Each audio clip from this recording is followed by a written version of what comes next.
Mga kaibigan, katatapos ko lang kaibigan ng padala ng pera sa asawa kaibigan. Ito na sa kaibigan. Ito. Malaki pala kaibigan ng palit kaibigan. Tingnan mo.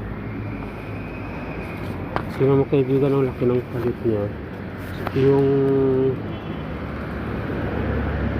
ano kaibigan, malaki ang palit kaibigan. Sabit lang.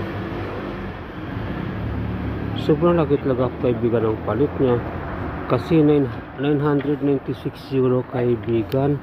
Ang palit niya ay umabot sa 68,910.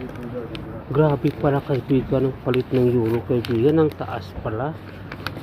Kulang-kulang 70 pesos per euro kaibigan. Imagine mo, 996 euro lang pinadala ko kaibigan. Ang palit niya ay 68,910 something. Laki pala kaibigan ng evaluation ng euro sa Pilipinas. Kaya kaibigan, pag may euro ka pa lang, laki pala ng equivalent. Ang laki talaga kaibigan. Imagine mo,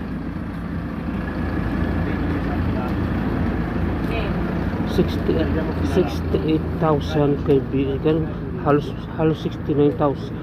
69,000 kaibigan yung palit ng 996. Wala pang, hindi pa maabot kaibigan ng 1,000 euro yan kaibigan. 996 lang. Sige kaibigan, subaybayan nyo kaibigan yung mga vlog ko kaibigan, kasi ganito talagang buhay ng OFW kaibigan. Naghihirap, titiis lahat, makapadala lang sa pamilya kaibigan. Likes naman kaibigan, subscribe and follow please. Marami akong papakita sa inyo a real life of an OFW, kung paano kami naghirap dito, kung paano umasinso kami sa buhay, at kung paano kami ganito ngayon kaibigan. Please follow me. I love you all. Have a nice day.